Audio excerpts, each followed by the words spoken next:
やく落ち着いてくれたようやな。Hideyoshi wiped his own forehead. For a time, Ava had seemed to be having a very painful nightmare, but it appears that she had finally fallen asleep. As promised, he still gripped Ava's hand. He thought it would probably be alright to let go about now, but he faithfully continued to hold her hand. Every once in a while, his hand would get tired, and he would switch between his right and his left. But even so, as promised, he never let go of her hand. At that time, there was a heavy knock. Ava had finally managed to fall asleep, so Hideyoshi grimaced for just an instant. 兄貴、秀吉さん、すまねえ。ローザはそこにいるか？ It was Rudolph's voice. What could it be? Hideyoshi headed for the door, hiding his footsteps so that he wouldn't wake Ava.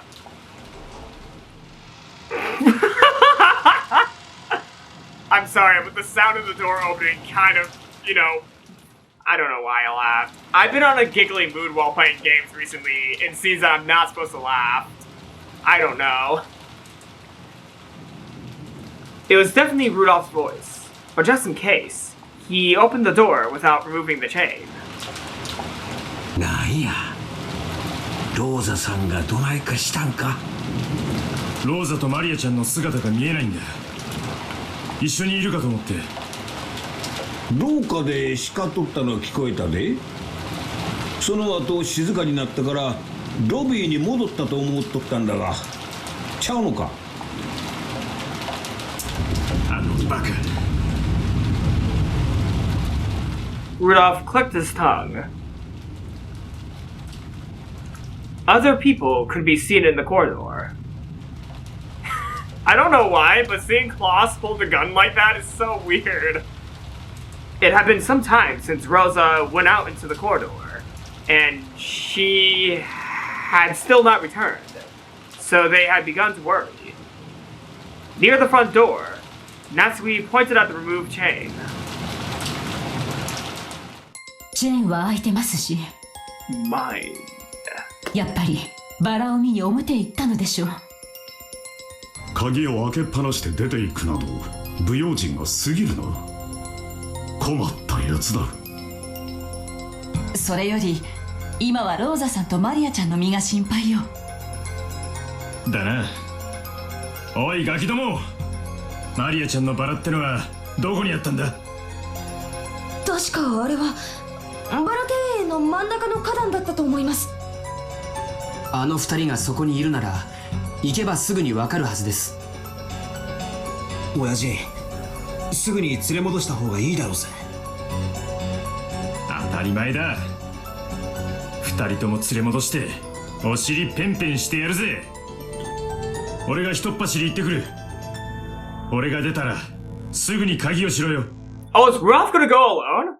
親父、俺も付き合うぜ。バカ抜かせ。ガキはママとお留守番って相場が決まってら。Well now. どうしたの？何かあったの？すまんな、起こしてしまったか。ローザさんがマリアちゃんを連れて表へ出たらしい。なんとも不用心なこっちゃ。ローザとマリアちゃんが表へ？バラ庭園へ？そうや。ああ、聞こえとったか。マリアちゃんはバラが見たいと騒いどったからな。ダメよ、バラ庭園に行っちゃダメ。ローザを呼び止めて。 Well, it kind of seems like Ava must have saw what happened in the Rose Garden. 呼び止めるもなんもうずいぶん前に出て行っとるようや。まったく不用心な話やで。違うの、バラ庭園はダメ。あそこには魔女がいる。そして生贄を待ってる。ローザ行っちゃダメ。Whoa. Ava curled herself up again, holding her head. Her complexion looked very bad. どうしたんや。熱にうなされて何か悪い夢でも見たんか。夢よね。バラ庭園で魔女がローザたちを。そうよね。夢よね。落ち着くんや。この部屋にはわしもおる。チェーンもかかっとる。窓かて鎧戸が下ろしてあるし、銃まであるんや。この部屋はさながら要塞やで。なんも恐れることなんかあらへん。Hideyoshi beat his chest, trying to calm her, but Ava's insecure expression didn't change. Under the covers, Ava kept praying that the grotesque nightmare she had just had was only a dream.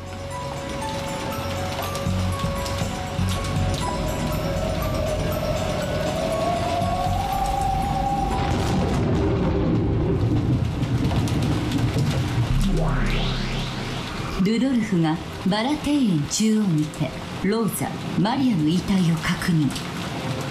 The song that's playing right now is voiceless. And let's see the dead character sheets of Rosa and Maria. Oh, jeez! Jeez! Whoa! That is a new sort of way to show that she's dead. Ushimiya Rosa died in the Rose Garden, with her medulla oblongata having been pierced by the spear-shaped parts of the fence. If Maria's death had been murder, it might have been possible to suspect an accident. It was this very woman who became the sacrifice for the birth of the new witch. Ushimiya Maria. Corpse discovered in the Rose Garden. The cause of death is strangulation, probably barehanded. Thinking about the situation, it seems reasonable to think that she was killed after Rosa. And then her blood became the red ink for the witch's oath. Also, wait, hold on. There's static on her face, like gray static on her face. Along with Maria's face, there's like some weird gray static on it. Hold on, is that with anyone else? No static, no static, no static, no static, no static. There's only static on Maria and Rosa. That's interesting. That is very interesting. Why is there static there? その後、ゲストハウスに戻って応援を呼び、両名をゲストハウスに運び込みました。南條の検視を信頼できるならば、ローザの死因は延髄部への柵の先端部分による一つ。マリアについては素手による絞殺と考えられます。ただし悪魔の証明により誤審率は否定できません。わらわが赤にて語る。ローザとマリアは死亡した。死因は男女の見立て通りだ。雲にも食われておらんし、ケーキの山に潰されたわけでもない。安心せよ。あれだけ死をもてあそび、死体が綺麗だからいいだろうって論法かよ。俺は絶対に許さねえぞ。ローザおばさんに対する無残な仕打ちの数々、絶対に忘れねえし許さねえからな。だからあれはわらわではないというに。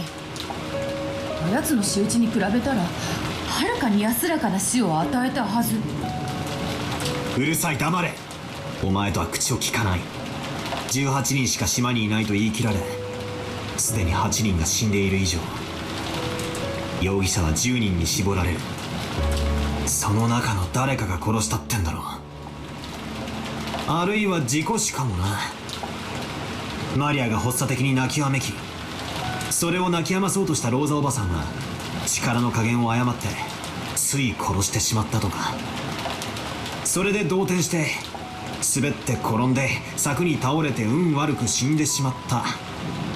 I mean, that's a reasonable explanation. どうだよ、これで魔女も魔法も出番なしだ。ああ、そういうわけではないぞ。実はだな、ローザとマリアは。うるさい、お前とは口を聞かないと言っている。目障りだから消えろ。 Wow. 化け物。 I'm surprised it took this long for Balor to be like this to Beatrice. Balor said that without rage, but with a horribly cold voice. Beato had also felt something out of place since the beginning. In a fight, both of them could go at each other without restraint. However, he wouldn't even step into the ring. She could feel that coldness. Beato wasn't pleased about that. She thought about flaring up, but she held back. Maybe even though she was innocent and childish. She had enough sense to realize that she shouldn't fight. そうか。なら姿を消すと。殿へ。続きを引き継ぎ。かしこまりました。よろしいですか、バトラ様。問題のない申し出です。バトラ君がベアトの顔を見たくないというなら、それもありかと。好きにしろよ。その化け物の顔を見なくて済むなら何だって構わないぞ。なあ、ちょっと待てよ。さっきから化け物化け物とわらわはひどい言われようではないか。 No comment. なぜにわらわはそこまでバトラに毛嫌いされねばならぬというのか。あれらは全てわらわではなくわらわの弟子の仕業であろうが。別に俺はさっきのことだけで腹を立ててるわけじゃねえぜ。一番最初からだ。なあバトラ、誤解するなよ。わらわとそなたはゲームを通して対峙し合うプレイヤー同士なだけではないか。互いに相手を苦しめるために指し手を探るが。勘違いするな。俺はお前が魔女を認める認めないのおかしなゲームのライバルだから嫌ってるんじゃない。お前の無意味に残酷なところがどうしても許せないだけなんだ。そりゃあ連続殺人を通してのゲームだからな。多少は残酷になるのはやむを得ないだろうな。さっきのことだけじゃない。前回だって前々回だってみんなの腹を裂いてお菓子を詰め込んだり顔面を耕したり、それに何の意味があったってんだ。それはまあ密室殺人だのトリックだのアリバイだの、そこまでは100歩譲ってやる。お前は魔法殺人だと主張したいんだから、そういう手の込んだ事件を起こさざるを得ないことを100歩譲って理解してやってもいい。しかしあれらのグロテスクな殺人に一体どれほどの意味があるというのか。 Symbolism? それはその別に。そうさ、何の意味もない。お前はただ悪ふざけで死者を切り刻んで面白がっているだけだ。 Or maybe it has some sort of symbolism that I'm not really figuring out what it is, but it's probably some sort of symbol. それは魔女だからとか魔法じゃなきゃできないからとかそういうのじゃない。ただお前が面白半分に残酷の限りを尽くしているだけなんだ。それはお前が魔女だからとかそういうことじゃない。ただただ人として許せないものがあるからだ。なんだよその人としてってやつは。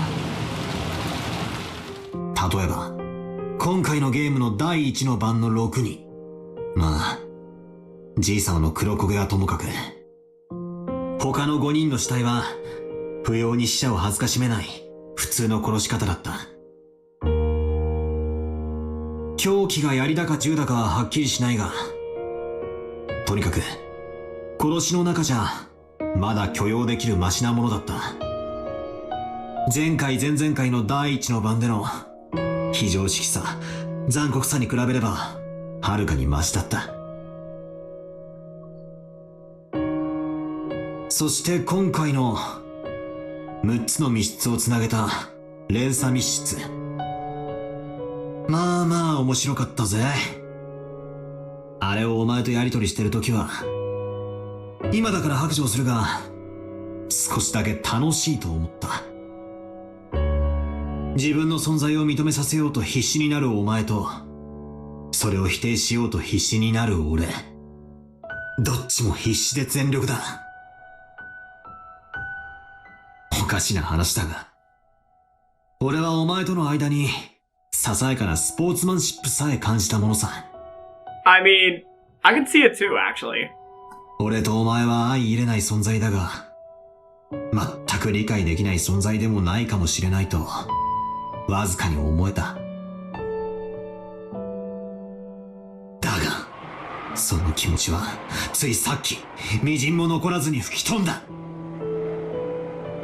だからそなたは誤解しておる。あれはわらわではなく。違う、俺はそういう話をしてるんじゃない。お前はローザおばさんがひどい殺し方を何度も何度も繰り返されるのを見て面白い見せ物だと嘲笑った。 There we go. Finally he told her. それを見て俺は深く失望した。お前が今回少しはマシな殺し方を選んだのは何かのちょっとした気まぐれなんであって、本来の残酷な性分には何の変わりもないんだと分かって深く失望した。それどころかお前は残酷な死を純粋に楽しんでさえいる。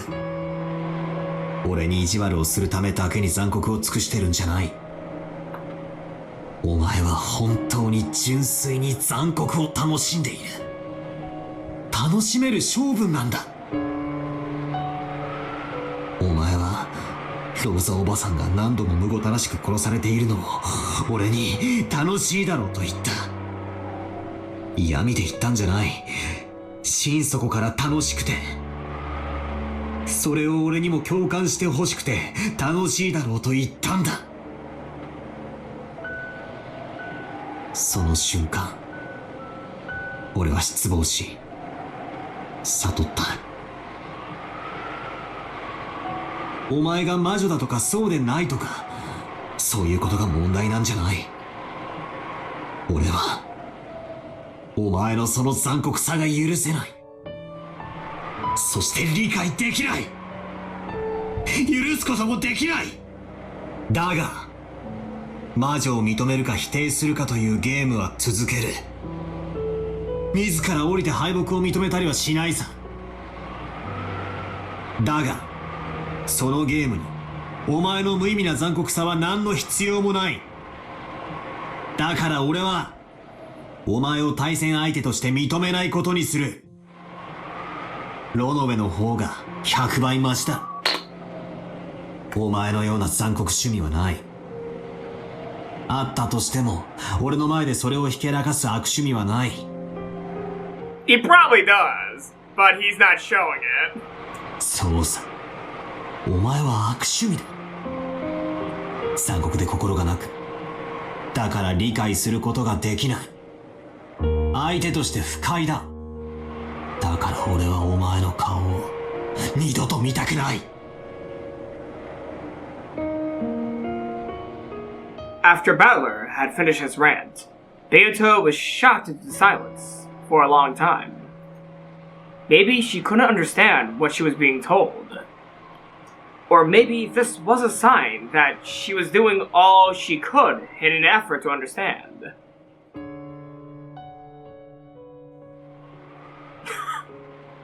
For a while, she kept switching between angry expressions, frustrated expressions, bold expressions, as though she didn't even know herself what attitude she should take. In the end, she made her face into a candid expression, as though she had come to her senses, and shrugged her shoulders as though she was tired.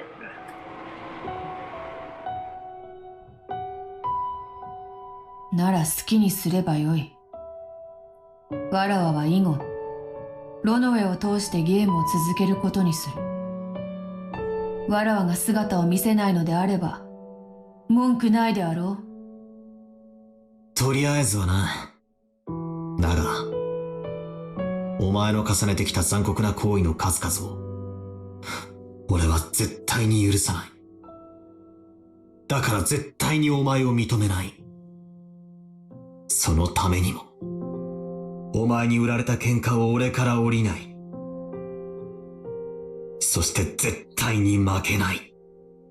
それだけだ。ベアト、これ以上言い訳を重ねても彼の心象は変わりませんよ。後で話があります。それまで下がっていなさい。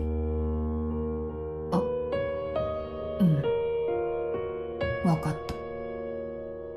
それでは呼ばれるまで姿を消している。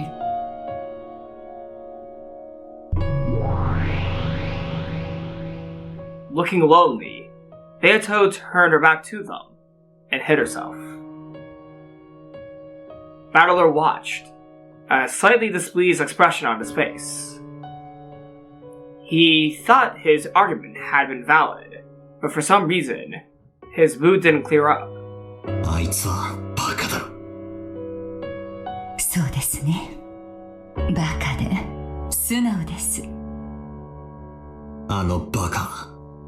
ローザおばさんが残酷に殺されるところを俺と見て、満面の笑みで振り返りやがった。あの残酷賞も、本気で俺と笑い合えると信じてやがったんだ。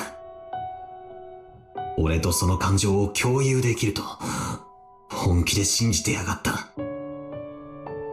あの無邪気な笑顔を見て、俺は最低な気持ちになったぜ。むしろこれまでのように、意地悪な面で言われた方がずっとマシだった。畜生。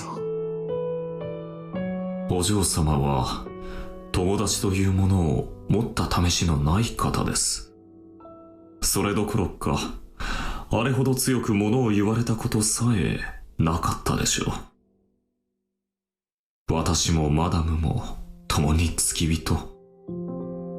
何を申し上げてもお耳には届きません。お嬢様にはこれも。ふざけるな。俺はあいつの友達になった覚えはないぞ。そうでございますね。失礼いたしました。But Beatrice is thinking that Balor is a friend because of the game they're playing. Because witches are used to these sort of games. She didn't understand that these sort of things don't translate well into humans. That's just my own sense of what's going on. Beatrice is actually thinking that Balor is an actual friend of hers, while in fact, Balor is not taking it this way. The feeling's not mutual between them. Beatrice actually is legitimately thinking that Balor, is becoming a friend of hers through this messed up game. But to Balor, well, this is just a messed up game, and he's just trying to prove that he's right. He is not intending to become friends with Beatrice, while Beatrice is actually slightly intending to become friends with Balor because he's probably been her first playmate for a while. Because Beatrice, she was locked up for quite some time, and according to Rodove, she hasn't had a real friend, so she was trying to find something within Balor to, maybe have him as her first friend. Even though I don't know how friendship really works in the witch world. 一つだけあなたに感謝を。あの子のゲームを降りないでくれてありがとう。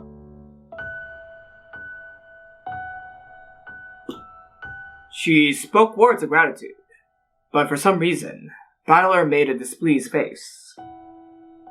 Then, as though finding revulsion in his own bad mood, he chuckled.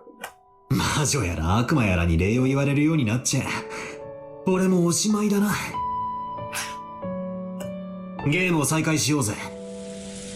もちろん手心を加えるつもりはないからな。望むところです。お嬢様と違い、私は熱くはなりませんよ。Let's test your limitations, Brunove. Let's test your limitations. 俺の手はすでに刺したぜ。ローザおばさんが犯人で事故死と仮定すれば魔女は否定できる。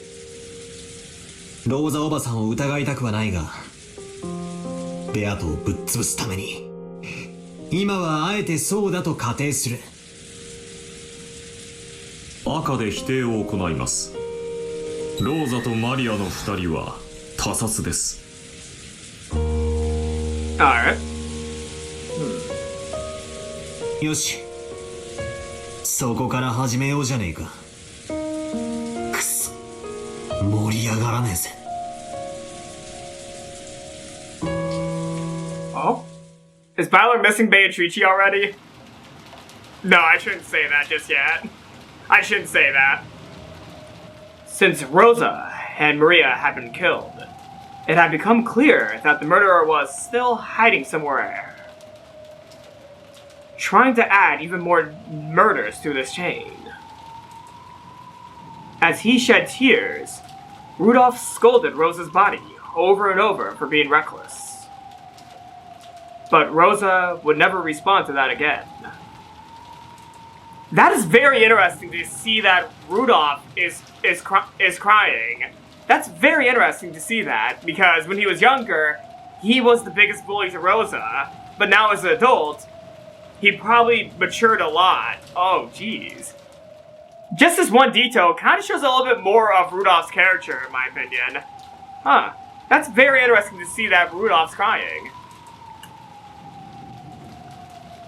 They decided to place the two bodies in one of the guest rooms, and to seal it until the police arrived. The second murder, no, the murder of the second Twilight, had delivered a heavy blow to everyone, because it had blown away the optimism that some of them had held. The thought that, actually, a crime didn't occur, and it was all a game or a farce by Kinzo and the servants, trying to distract themselves from the sadness of losing the people they love. George and Jessica had spent the whole time since morning talking about every possibility, and they had distracted their hearts by supposing that these murders might actually have all been an act, and that Shannon and Cannon were only pretending to be dead. When the murders occurred again, it destroyed that thought, and they were once again confronted with the fact that their loved ones had most definitely been killed. The tears that they thought had died away began to drip down once more, and Battler couldn't think of anything to say to them. That angle. After that, to be extra cautious, all of the adults checked that all the rooms were safe, and that everything was locked. They made certain that the shutters on all the windows were down and locked, and they checked that no one suspicious was hiding anywhere. On top of that, they checked their weapons once again, and made sure that each other's hearts were prepared, so that they wouldn't hesitate to fire off a preemptive shot if they saw the shadow of a mysterious person. Furthermore, the gun Rosa had been holding had been left near the place she had been found. Someone had gone out of their way to leave it there, so everyone suspected that it was some kind of trap. But when Hideyoshi made an ingenious use of fire iron to fire off a test shot, it discharged without a problem. What? Wait, what?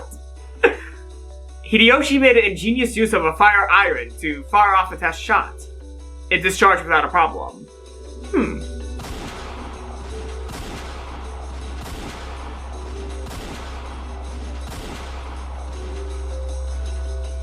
When all 5 shots that had been loaded discharged without any problems as a result, it was reloaded with bullets and handed over to the only adult male who wasn't armed, Hideyoshi. However, the fact that it had been able to fire off 5 shots gave rise to a certain paranoia. This short barrel rifle could load a maximum of 5 shots. In other words, Rosa hadn't fired even once. And yet, the two had probably been killed by someone with their bare hands. This meant that there was a possibility that the crime had been committed by someone whose face they knew. 最初の殺人が起きた時、私は内心これが全て芝居である可能性を考えたの。南條先生には悪いけど、実は南條先生もグルで使用人たちが死んだということにして、何かお父様が凝りに凝った大芝居を打った可能性もあると思った。だって彼らの密室状況は彼らの自作自演を想定しない限り生み出せないのだもの。I'm currently thinking right now. But let the game continue on. I'm gonna let the game continue on, but right now, I am deeply thinking. 僕たちもそれを疑いました。いえ、今もそうであってほしいと信じてます。申し訳ないが、それはありません。私も老いぼれです。誤信もあるかもしれない。しかし生き死にを間違えるようなことは絶対にない。分かってるよ。わざわざそれを口に出すなよ、南條先生。すみません。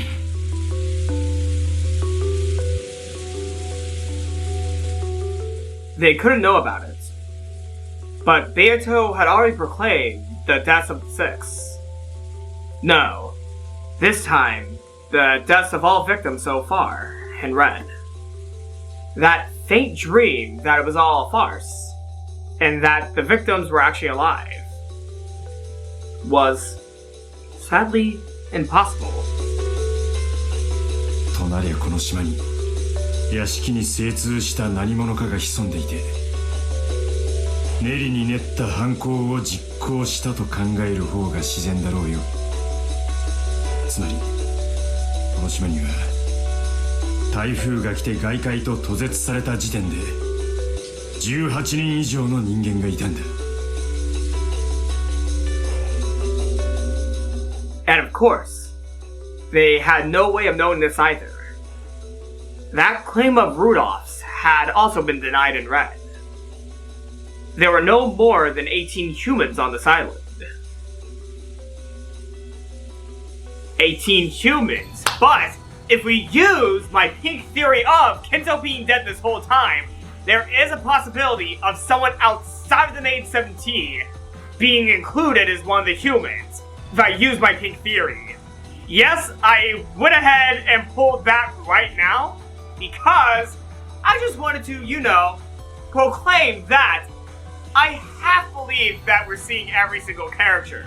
I half believe that. Anyways, let's continue on. こう考えると少しは辻褄が合うのかしら。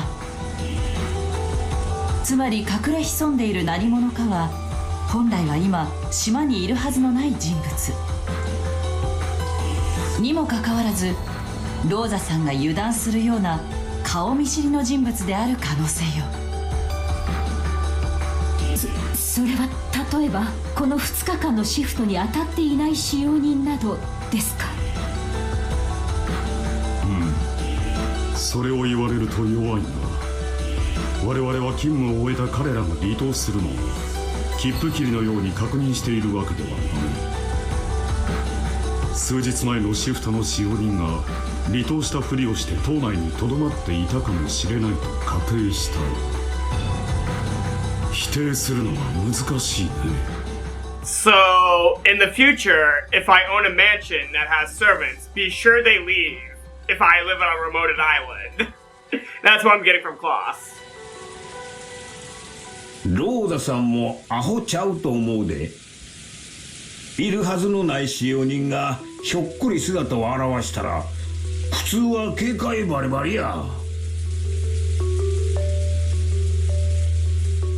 Is Ava with you, or did you leave her alone in the room? 顔見知りの犯行と決めつけるのもどうかと思うわ。Oh, there you are. 暗がりから突然ローザが襲われて銃を奪われそうになった。そしたらローザが転んで柵に頭を打ち動かなくなった。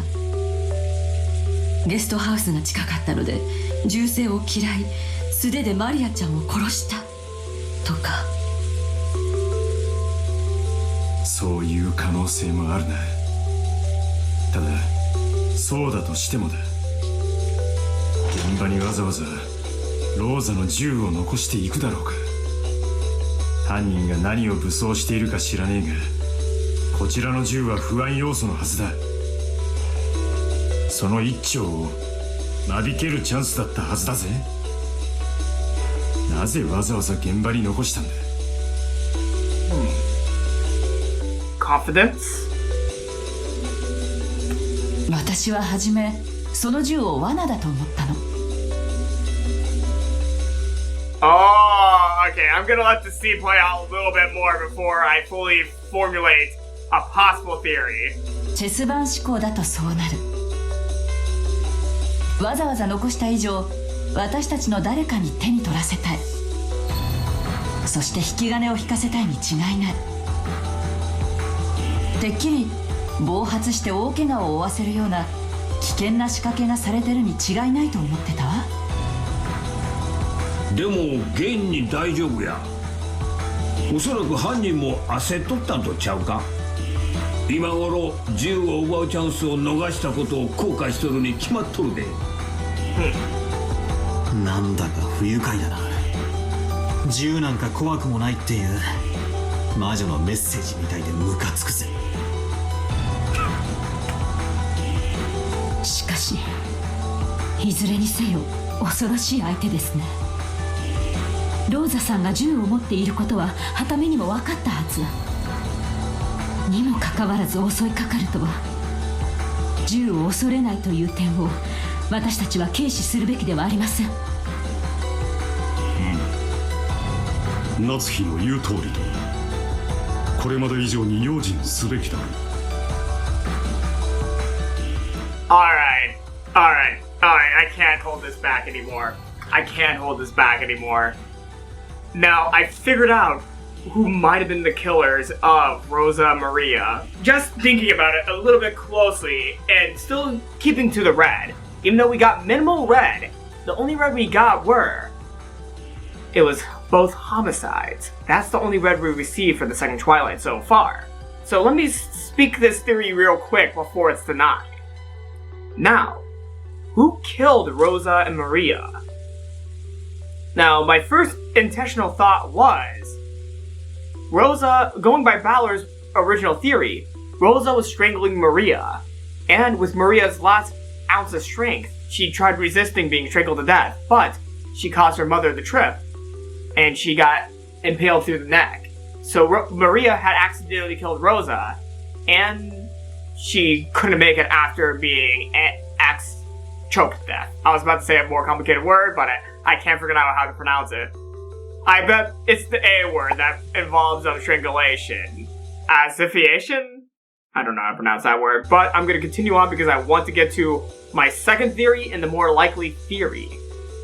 Now, let's think about it. In the kid's room, Battler George, and Jessica were in the kids' room, from what I believe, or they were actually with the adults in the lobby. And the adults in the lobby were Klaus, Natsuki, Rudolph, and Kyrie. Who wasn't in the lobby? Eva and Hideyoshi. Now, let's think about this a little bit closely. We can go by the idea that the witch version of Eva was the one who killed him. We can go by that. But what happens if the human Eva, with the help of her husband, actually carried out the murders of Rosa and Maria? Now, here's how I think it could have gone down. Now, you know how Eva and Hideyoshi were in their bedroom as Eva was going down with a heavy fever? What happens if that wasn't what was actually going on? Instead, it was the thoughts of one of them as they were outside carrying out the murder. Now, first off, the first person to appear in front of Rosa and Maria was Eva. Eva was approaching them, and Rosa seemed to be on guard. But then, of course, as soon as Maria said, "Who are you?" Rosa got a little bit suspicious of what was going on. But what happens if Maria was not directing the "Who are you?" to Eva, but to someone that she couldn't really see their face of, coming behind her mother, Hideyoshi. Hideyoshi snuck up behind Rosa and quickly but briskly grabbed Rosa from the behind, making her either drop her gun or he threw her down onto the fence, making sure that the spiky point of the fence went through her neck. And then either Eva or Hideyoshi ran up to Maria and strangled her to death. So it wasn't Rosa who strangled Maria. It was either Eva or Hideyoshi who were killing the two who went out into the rose garden. Now, it would make sense that those were the two who committed it because they were the only ones alone from the main family members. And Hideyoshi did see that Rosa and Maria were in the hallway, giving them a perfect chance to carry out a murder of two people alone from everyone because Rosa went out to the rose garden with Maria so that Maria would calm down. Leading to Eva and Hideyoshi snuffing the two out. Now, it's not confirmed whether or not Eva has told Hideyoshi yet about what she found. But if we go with the mindset of she did find them, she found the gold, she would most likely tell her husband before anyone else. And then the two cooked up a plot. Even though I would not like to think Hideyoshi would be a cold-blooded killer, this is a lot of money we're talking about. And it's mainly his wife's idea. Even though he may not like it, he might still carry out it because he's in deep financial trouble. And with the prize of a lot of money right in front of his face, he might skew his morals to carry out a grisly murder. I would not like to think that Hideyoshi would be a killer, a cold-blooded killer of the family that he proclaimed to love, but he might be like that with Eva. The reason why they would kill Rosa and Maria is so that they can keep all the gold to themselves. It's obvious that Eva does not trust Rosa at all, because Rosa is trying to get her to tell the other family members what they found, for which could cause Klaus to steal everything that Eva had just got. She got the inheritance, she got the gold, and she got the Ushiyamiya family. If everyone else knew, Klaus could cook up a plan to make sure that Eva doesn't get anything and that he'll get it all as the eldest son.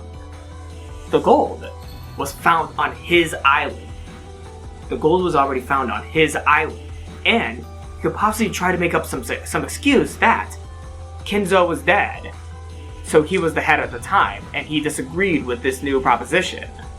He could basically Klaus could figure out how to, take everything that Eva had just got away from her. So Eva decided to, instead, carry out a murder of everyone on the island, leaving only her, Hideyoshi, and her son George alive. And let me go ahead and do some flipping of the chessboard. Now, I already kind of thought of the reason as to why, she killed Rosa Maria.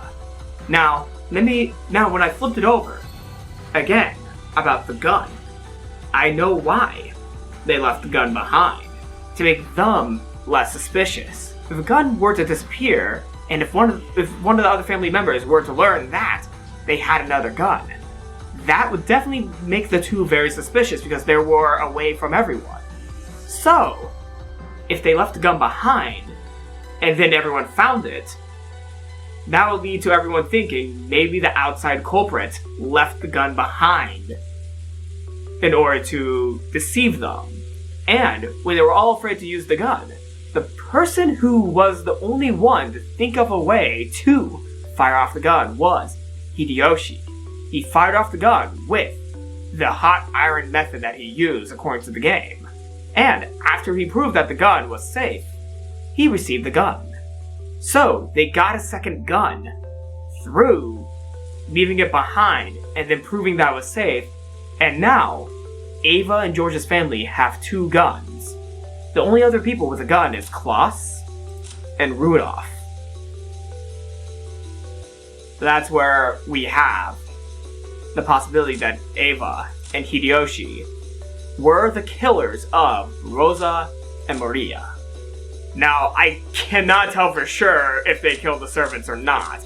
I can't figure out the servant mystery, but I can figure out possibly the answers to the mystery of Rosa and Maria's death. The scenes in the bedroom with Ava and Hideyoshi, that could be either Ava's internal mind or Hideyoshi's internal mind of what they wish had happened instead of them carrying out the first two murders that they may carry out on this island to receive every single piece of the Uchiha family as a result. That's my main theory as to what's going on right here. Ava and Hideyoshi carried out the murder. Though, of course, there is still a possibility of the 18th person that's not Kinzo through my pink theory being in use against the red theory that only 18 people are on this island. If I use my Kinzo pink theory, that would mean there's room for one person that's alive and human. If they count dead humans, then that totally falls through. But if they're not counting dead humans, there's still a possibility of an 18th person being on the island if they don't count Kinzo, because Kinzo's been dead according to my pink theory. But for now, I'm gonna leave off Rosa and Maria's murder to Ava and Hideyoshi. And also, before I continue on, I have one final thing I want to say about how I am tackling the mysteries of this game.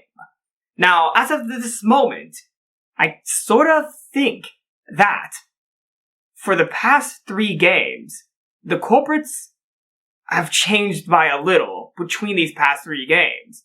So in the first game, second game, and third game, there might be different culprits for each murder spree. For the first game, each of the murders were conducted by different people. In the second game, the murders were conducted by different people. And in the third game, the murders were conducted by different people. But, altogether, despite how there's different culprits in the first, second, and third game, I think there is going to be one overarching culprit for each arc. Now, the people who killed other people in each arc may vary, but the overarching villain is the same. Even though in the first, second, and third game, there's different people killing different people, there's one thing that stays the same. There is one overarching mastermind. Now I'm going into Higurashi spoiler territory. Kinda like how in Higurashi, in each arc, there was a different culprit who conducted different murders. In Onikakushi, it was Keiichi. In Watanagashi and Miyakashi, it was Shion. In Tataragoroshi, it was Keiichi.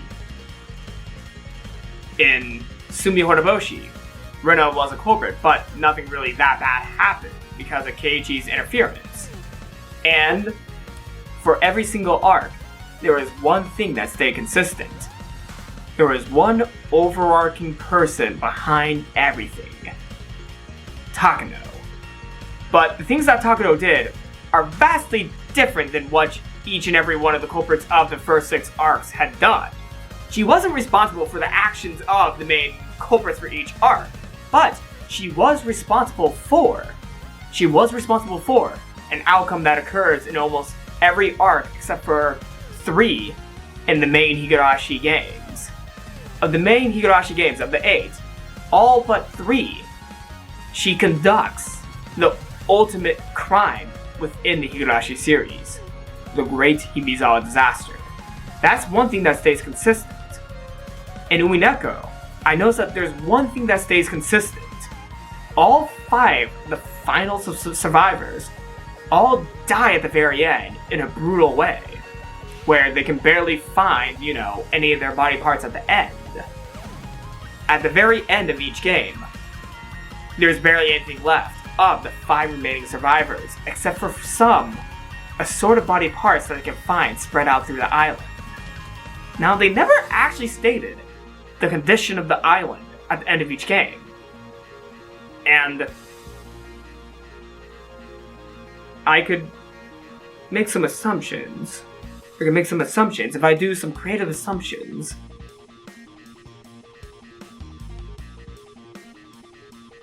I think I could find out why they can't find the bodies of the 5 survivors each time, if I make some assumptions. And this is the overarching crime that happens at the end of each Umineko arc. Something occurs within the island that would cause only a few body parts to be found. There could have been a fire, or a bomb that went off on the island. Barely any parts of their bodies were found. So that would lead me to believe that there might have been a fire or a bomb that was set off on the island, which would lead to them barely finding any evidence of what could have happened to the remaining people who died. Yeah, the ends of each game, I notice, are very vague about the fates of the final 5 people. Like, it proclaims that they were mauled and sent to hell. But, what if mauling is symbolism of being blown up or burned? What was Maria and Rosa running from in the second game? Was it goats or fire? There's an overarching crime. A possible overarching crime. A fire and explosion that takes out everyone in the end. And in each game so far, in the first, second, and third game, it's probable that there's been separate culprits behind the Twilights, the murders. The Twilights are conducted by different people each time, but the same person is committing the ultimate crime at the very end. Now, I can't pinpoint the final person who does the ultimate crime at the very end, but I think I can pinpoint the consistent thing that happens at the end. The final 5 die, with barely any trace of them being left behind. I think that was the case for the second game as well, because it mentioned that Kinzo and Valor, Genji were probably mauled by the goats, and so were Rosa and Maria. Once the goats are representative of an explosion or a fire. That's how I can interpret the human psychological theory. We're seeing things that are magical, like in the witch theory, but due to the psychological teasing within the game's storytelling, it's interpreting things within magical metaphors. But in actuality, a more natural and human explanation is going on. So yeah, that's my theory as to how I'm going to tackle this game. There's different crimes committed by different people in each episode. But at the end of each episode, there is one overarching crime. Like in Higurashi, for 5 of the 8 arcs, there was one overarching crime committed by one person. Though, of course, I'm using Higurashi logic to play Umineko, for which might bite me in the ass later. But I was just trying to find an example to explain my reasoning behind why I think this game could be interpreted in the way that I'm interpreting it right now. Anyways, let's get back. 念のためなんだけど、ローザさんたちが外に出たと思われる頃、みんなはどこにいたのかしら。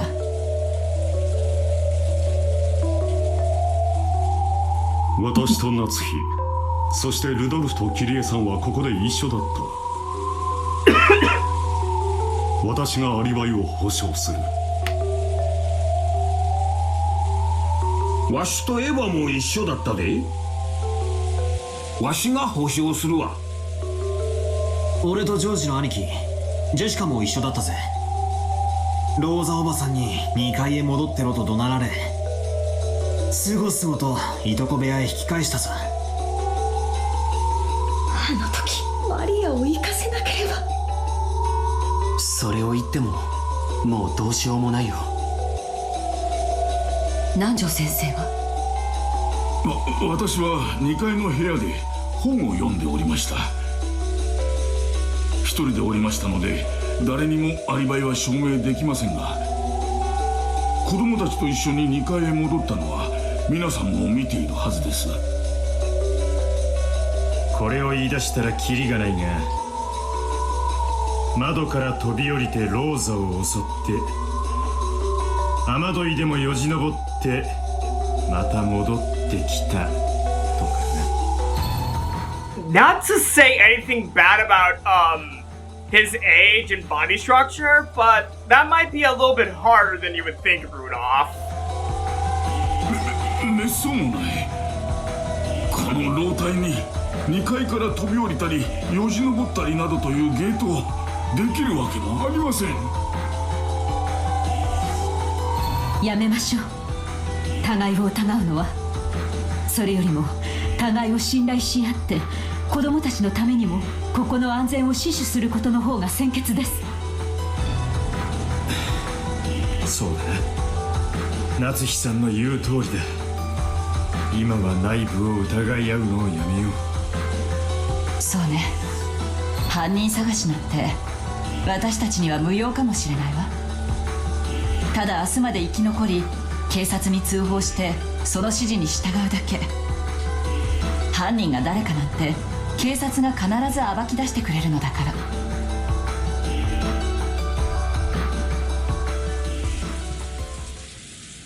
どうしたんやエヴァ、まだ体調が悪いんとちゃうか。母さんどうしたの？大丈夫？ごめんなさい、まだ熱が高いみたいなの。大丈夫だから放っておいて。 When they looked, they saw Ava staring at the floor, her breathing harsh again. She had been able to act firm for a time, due to the urgency of their situation. But it seemed her body wasn't at its best after all. Oh. Black Liliana. あの二人は私が殺した。これで黄金のことを知っているのは私たちだけ。他の兄弟たちにはかけら一つだって譲りはしないの。なんてことを。I can interpret this as Ava trying to run away from the crime she's committing, or her subconscious telling her to stop. No, of course I'm gonna let the game play out. あれだけの莫大な黄金なのよ。ローザたちに分け前をあげたって全く問題はなかったでしょうに。And yes, like I was mentioning before, I think only in this third game so far, Ava and Hideyoshi could have been the ones to carry out one of the murders. Only in this game so far. That's all I'm gonna say right now. For this game only, that's when I'm saying that Ava and Hideyoshi could have been culprits. Not for the previous murders, though. Not for the previous murders. Maybe just for this one, for now. Anyways. あるわよ。あれは後宮家の当主だけが引き継げる黄金なの。だからこそそれは全て丸ごと当主の栄誉そのものなの。それにわずかほどでも傷をつけることはこの私、新しき黄金の魔女ベアトリーチェが絶対に許さないわ。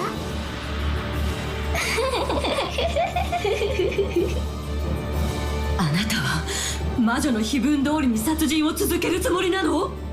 まさかあと5人も人殺しを続けるつもりなの？ええ、その面倒な儀式を終えないと私の魔女としての力は完全なものにならないらしいの。ねえ私、この魔女の力は本当にすごいわ。私たちが妄想してきた全てが本当に実現できる。夢が夢でなくなる力なの。この力を知ってしまったらもう魔女はやめられない。儀式を完全に終えて私の力が完全なものになれば、きっとそれをあなたにも教えてあげられるわ。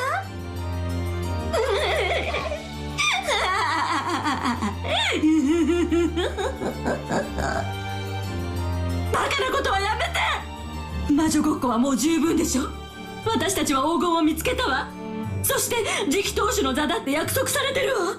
ほんの少しの綱渡りは必要だろうけど、もうそれは絶対に叶う夢なのに、これ以上あなたは何を望むというの？私は魔女になりたかったわ。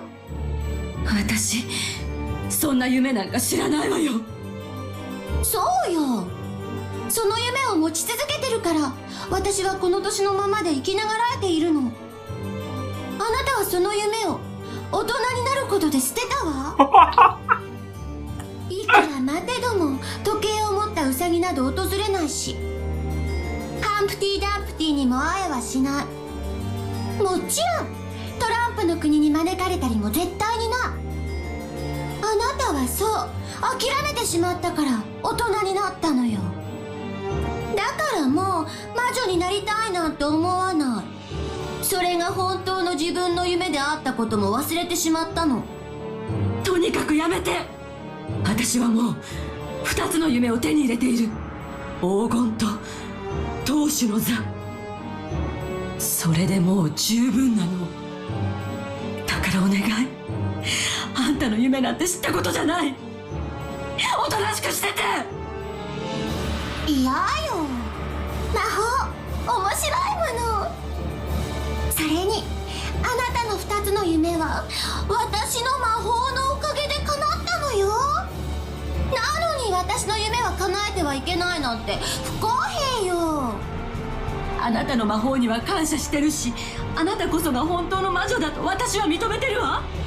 だからもうおとなしく私の胸の中に帰って、そして二度と現れないで。 That's not gonna happen, girl. いやー、私たちお互いに勘違いしてるわね。そうよ、私はもうあんたじゃないの。あんたは後ろ宮エヴァ、私は黄金の魔女ベアトリーチェだから、あんたの胸の中に帰る義理はないの。さながらあなたという殻を脱皮して蝶になったような気分かしら。 I can't tell if her mouth is very detailed, or her teeth are very detailed, or if her teeth are really that sharp. I can't tell if that's a detail or her teeth being very sharp.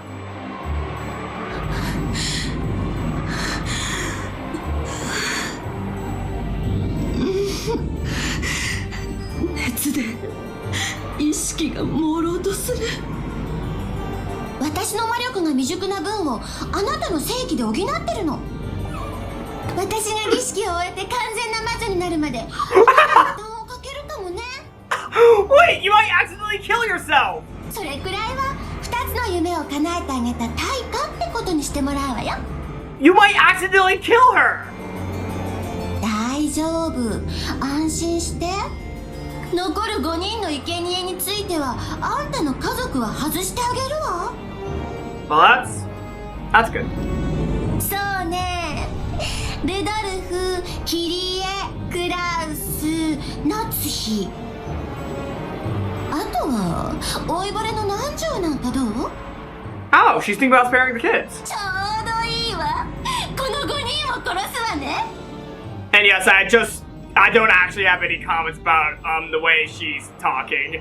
I don't have any comments on the face. ああなただけに明かす殺害予告ってところかしら。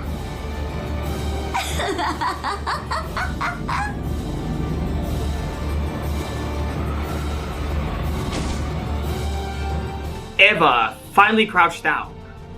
Hideyoshi rushed up to her and lent her his shoulder. 大丈夫か？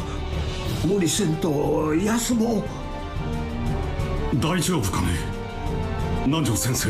エヴァ。When Nanjo and George tried to approach, Eva made a gesture to stop them. ありがとう。大丈夫よ、南條先生。薬なら飲んでるの。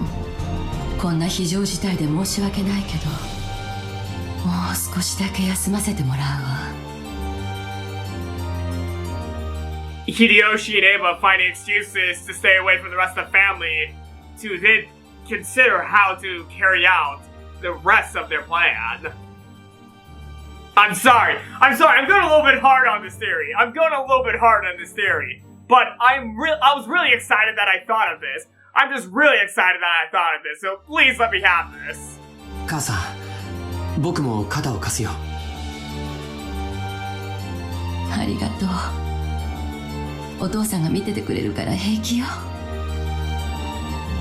あなたは2階のいとこ部屋に戻って決して出てこないように。いいわね。何があってもゲストハウスを出ちゃダメよ。外にはあの魔女が。もう喋るなや。みんなすまんな。わしはエヴァを部屋で看病しとる。何かあったら呼んでや。Hideyoshi and Eva retreated from the lobby. Of course, Eva wasn't the only one who wasn't feeling well. They hadn't gotten a wink of sleep since the previous night, and had been pressed by the tension since the morning. They were mustering their energy to protect their families. But if they relaxed even a little, surely every one of them would be down and out.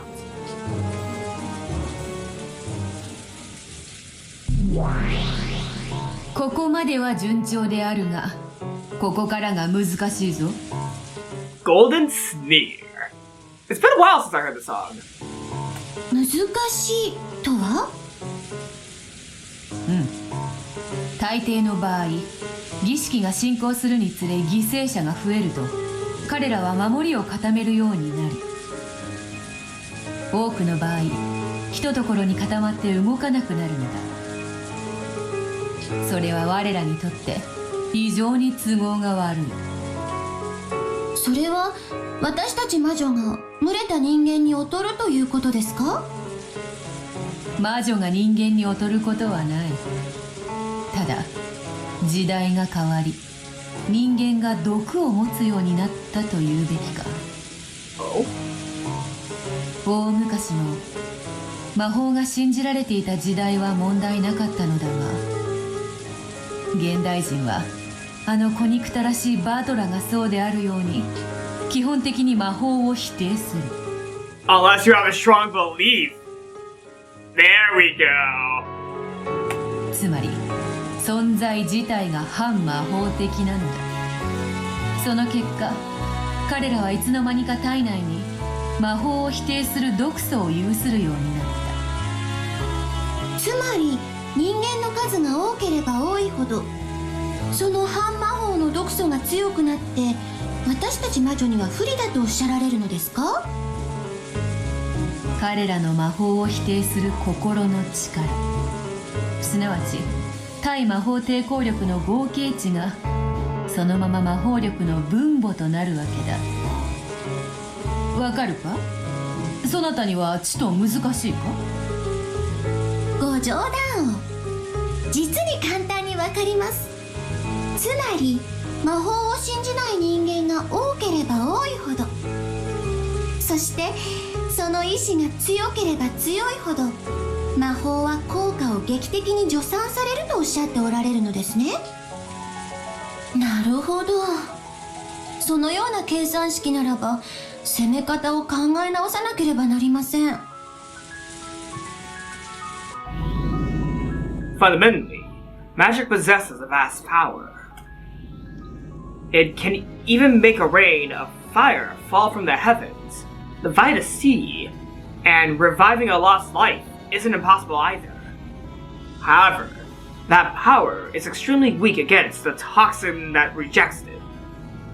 And that toxin has been piling up in humans since the time they forgot their respect for all things sacred.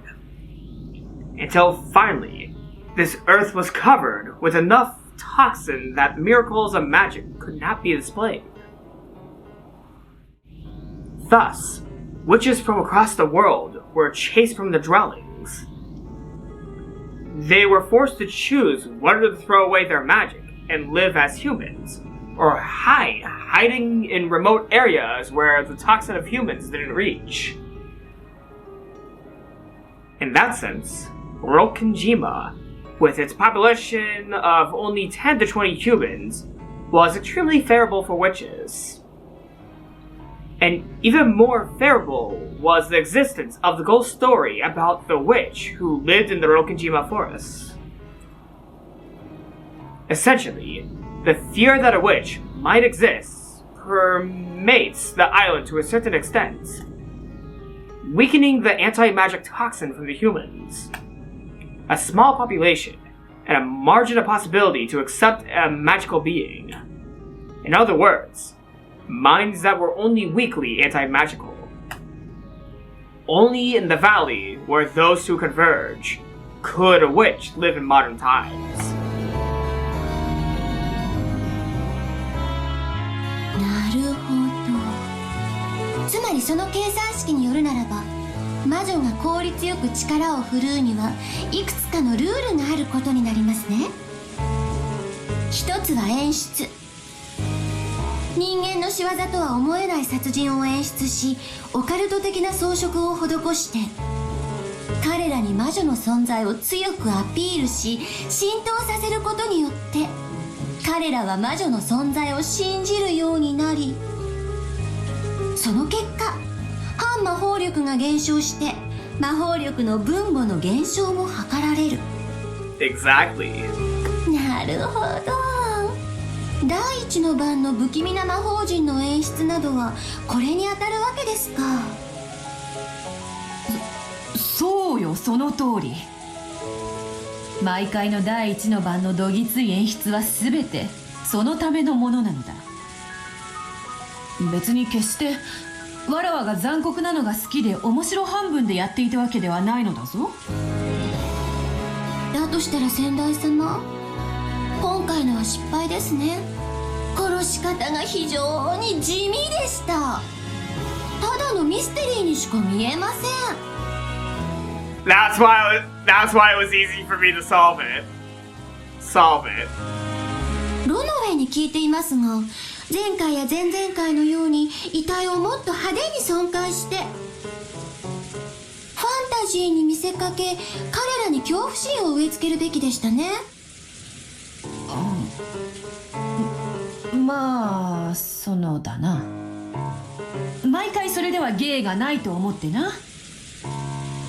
深く考えるでない。気まぐれだ。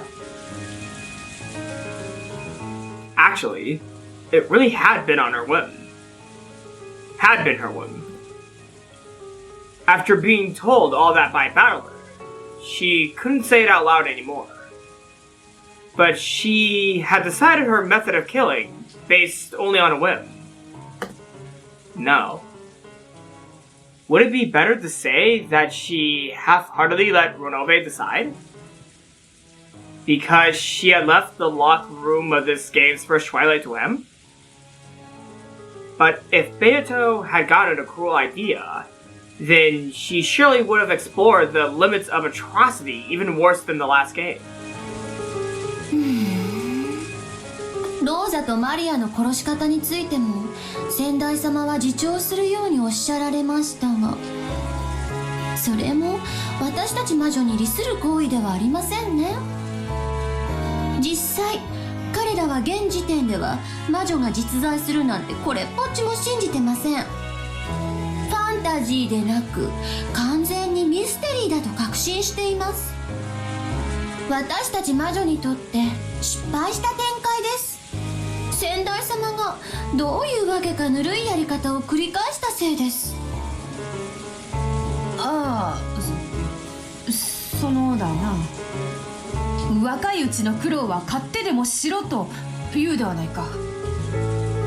先代からそなたへのこれは試練である。慎んで挑むがよいぞ。おっはっはっはっはっはっは。Beato tried to laugh heartily, but it was obviously a fake laugh, trying to cover something up. And the new witch shrugged, sighing. この段階から演出によって反魔法力を減ずるのは多分手遅れでしょうね。となればもう一つの手、人間の分散が良いでしょう。それが最も効果的であろうぞ。人間の人数が少なければ少ないほど分母の数は減るわけだ。その結果魔法力はてきめんとなる。つまりこの籠城状態をいかに崩して少人数に分散させるかがここからのポイントとなるわけだな。しかし彼らはもはや用心深い。容易には籠城を崩せぬぞ。前々回の金蔵の書斎での籠城、前回の客間での籠城、いずれも手強かった。ましてや今回は老快な大人勢がほとんど残った状態での籠城となっておる。状況はこれまで以上に困難であるぞ。そなたが望むなら特別に助言を与えてやってもよいのだがな。If the first murder case occurs in a closed circle, the survivors hole up without fair, gathering together to observe each other and ensure their safety. Worrying about how to break that situation apart is probably the domain of murderers and mystery authors. So how ludicrous is it that witches, who are meant to exist at the other end of the spectrum, share in that exact same worry? For a while, the new witch poked her cheek with her index finger, making gestures as though deep in thought, and eventually spoke. いいえ、結構です。試練ですから。先代様の手は借りません。そうか？しかしだな、籠城を崩すのはなかなかに難しいぞ。すでに手は打ってあります。きっと引っかかるはずです。頭のいいやつならむしろ必ず。そうか。そなたは優秀であるな。手のかからぬ弟子でわらわは嬉しいぞ。私、人に聞く前に自分で勉強するがモットーなので。それでは失礼します。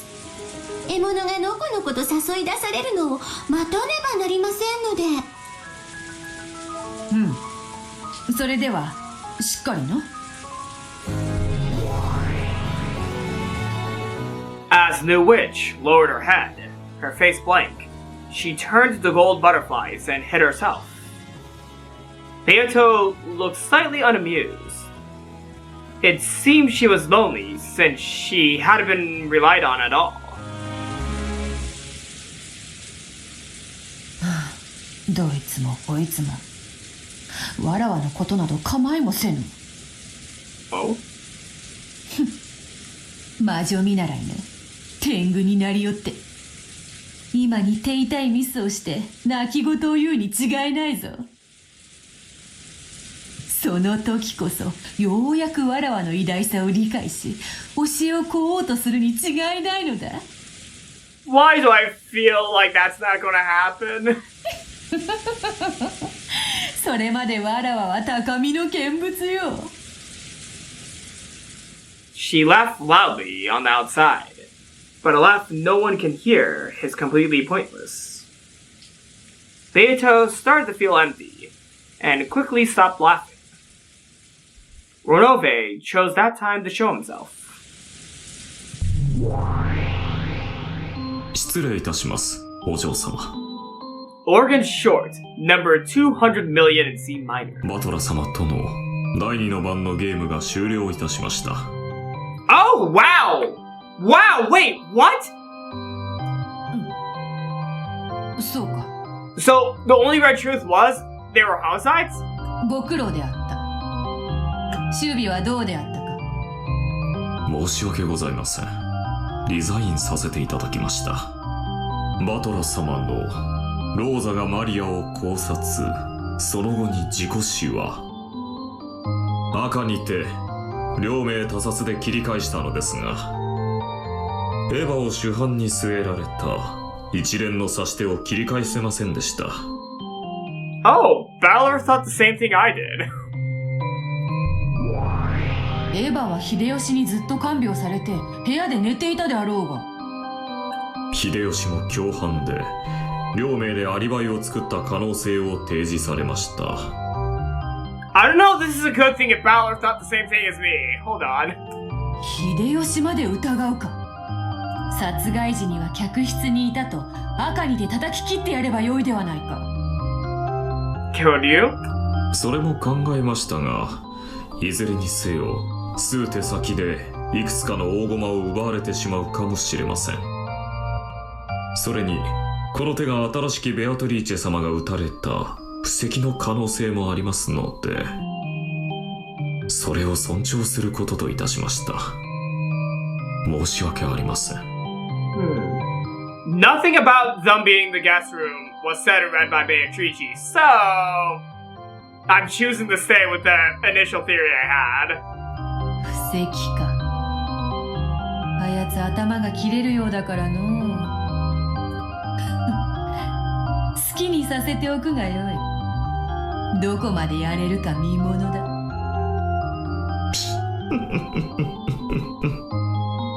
そうおっしゃると思いました。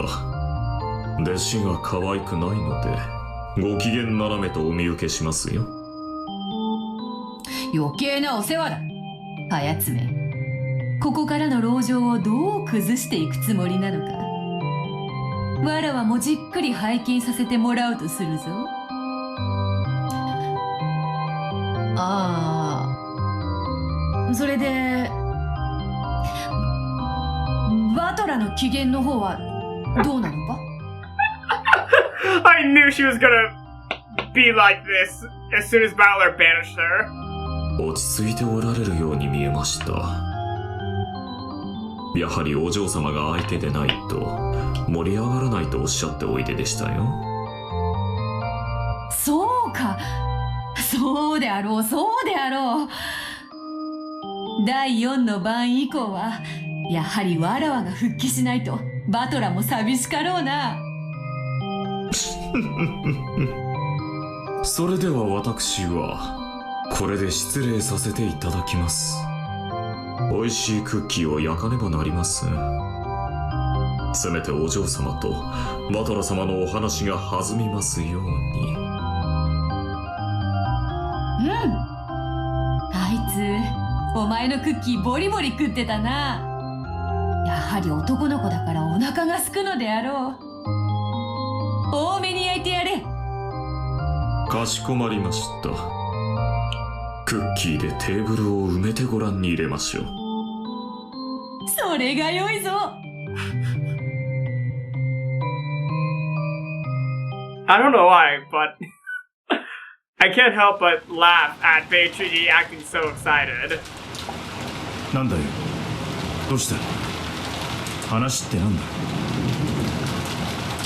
Kyrie called Rudolph out into the corridor. It was obvious that she wanted to talk about something that she didn't want the others to hear. あのね、私。おう。表へ出たい。Oh no! Uh-oh! Guess whose plan's working? Ava Beatrice. It's still 1 o'clock. Battle to the death in the hall. Battle to the death in the hall? What? What? 確かにわずかばかりの朝食では体が持たないが、しかし Hold on. Is next chapter going to be awesome? Oh, I think next chapter is going to be awesome. It's called Battle to the Death in the Hall. How's that not going to be awesome?